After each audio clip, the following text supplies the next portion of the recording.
Bonjour et bienvenue, c'est Bertrand, de la Fondation Magister, l'école des héros du monde réel. Tout d'abord, si vous me connaissez pas, et que vous vous demandez pourquoi m'écouter, je suis docteur en sciences cognitives. Les sciences cognitives, qu'est-ce que c'est? C'est grosso modo l'étude moderne du fonctionnement de l'esprit.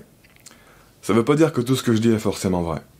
Non, c'est juste un indicateur que je prends la recherche et la compréhension au sérieux. Mais personne ne peut prétendre dire que des choses vraies, à part les personnes qui sous-estiment leur ignorance. Vous devez toujours garder un esprit critique. Dans les épisodes précédents, j'ai commencé à vous parler de la stratégie, de la planification et de la préméditation pour réguler sa pratique de comportements indésirables sur des périodes de plusieurs jours. Dans cet épisode, on va parler d'une stratégie de régulation similaire, mais appliquée à une échelle temporaire plus courte.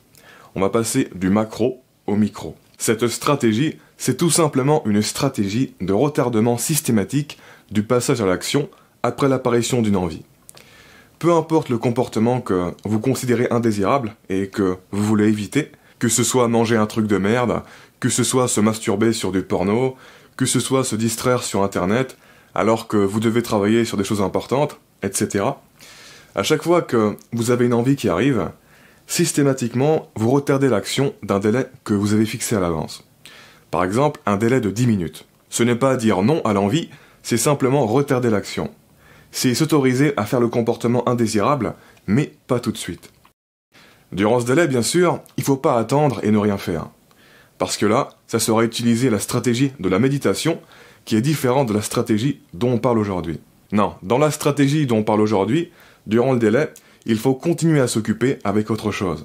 Il faut continuer à travailler, il faut commencer une nouvelle tâche, etc. Peu importe du moment que vous soyez engagé dans quelque chose. Les avantages de cette stratégie, c'est premièrement que ça développe votre self-control. Ça vous apprend à ne pas être une girouette qui se fait emporter par les vents de ses émotions au moindre événement déclencheur. Et le deuxième avantage, c'est que très souvent, quand on met un délai entre l'envie et le passage à l'action, eh bien, on n'a plus envie. Les vents ont disparu. Si l'envie est toujours là après le délai, vous pouvez passer à l'action associée, mais bien souvent, l'envie s'éteint durant le délai. Parce que quand on s'occupe sur une activité qui n'est pas liée à une envie, l'envie s'éteint et on développe des envies liées à l'activité sur laquelle on est effectivement engagé. Autrement dit, l'énergie se déplace. La raison pour laquelle quelque chose nous fait envie et nous reste dans la tête, ce n'est pas tellement parce que cette chose-là nous fait particulièrement envie. Non, c'est parce qu'actuellement, c'est la seule chose vraiment excitante à être activée dans notre conscience. C'est parce qu'on n'a pas conscience des autres choses qui pourraient également nous faire envie. Et que donc, toute notre énergie mentale se verse dans cette envie-là. C'est pour ça que parfois, on se rappelle subitement d'un truc excitant qu'on avait oublié qu'on devait faire, on se le revisualise, et pouf, ça nous décroche de ce qu'on faisait, et ça déplace notre énergie dessus. De la même manière, c'est pour ça que quand quelque chose gagne en excitation, ça se fait au détriment des autres choses qui perdent en excitation au point d'être laissées de côté sans difficulté. Bref, cette stratégie de retarder l'action associée à une envie de distraction ou de comportement indésirable, elle est appelée par certaines personnes la stratégie de surfer sur les impulsions. Imaginez que vous êtes un surfeur et que vous voyez au loin une grosse vague arriver. Cette grosse vague, ça correspond à l'impulsion de faire un mauvais comportement qui arrive. Qu'est-ce qui peut se passer ? Option 1, vous pouvez fuir cette vague. Option 2, vous pouvez vous faire emporter comme une merde par cette vague. Et option 3, vous pouvez surfer comme un boss sur cette vague jusqu'à ce qu'elle disparaisse. Et donc, cette option 3, ça correspond au fait de retarder le passage à l'action quand l'impulsion arrive. Ça correspond au fait de ne pas fuir l'envie, mais de ne pas se laisser emporter par elle non plus. Un truc qu'il faut comprendre, c'est qu'une envie peut difficilement se nourrir indéfiniment de l'intérieur si elle n'est pas alimentée de l'extérieur. Un peu comme un feu qui se consume si on ne l'alimente pas. Ainsi, une envie qui vient de l'intérieur va vous pousser à la nourrir de l'extérieur pour se maintenir et ne pas se consumer. Cette alimentation peut se faire en créant du mouvement ou en amenant du bois. Pour ce qui est de la masturbation, par exemple, le mouvement, c'est tout simplement de se toucher, et le bois, c'est le porno et tout autre matériel sexualisé qui va vous exciter le cerveau. Vis-à-vis de ce que je vous disais dans les épisodes 201 et 202, le surf est difficile surtout quand on n'a pas décidé avant si c'était possible ou pas de faire le comportement indésirable associé à l'envie, et donc que l'on se fait surprendre par la vague de l'envie. À partir du moment où vous êtes prêt à affronter les vagues, vous n'avez pas besoin d'être un surfeur d'exception pour passer des petites vagues sans déstabilisation. Je veux dire, je pense que beaucoup d'entre nous avons déjà joué avec des petites vagues à la mer.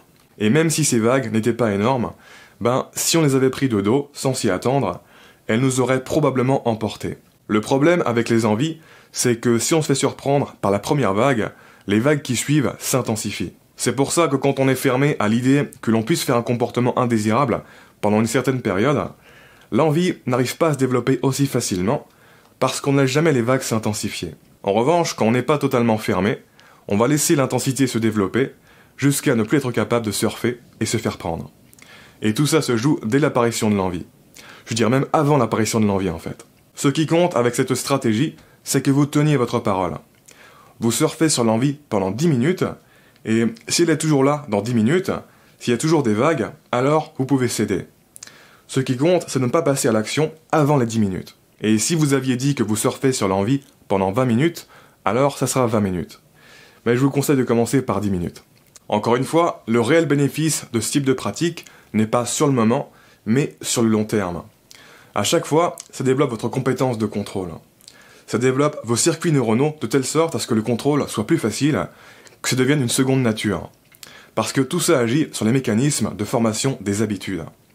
En effet, les habitudes, classiquement, on divise ça en 3 composantes. 1. Le signal déclencheur. 2. La routine d'action. Et 3. La récompense. Avec cette stratégie du délai, vous conditionnez votre cerveau à ne pas déclencher la routine d'action dès qu'il y a un signal. Voilà, donc ça, c'était pour la stratégie du délai, la stratégie du surfeur. Sur ce, dans le prochain épisode, je vous parle d'une autre stratégie de contrôle micro, à savoir la stratégie du pompier, qui elle est à utiliser quand vous avez craqué, quand vous avez glissé.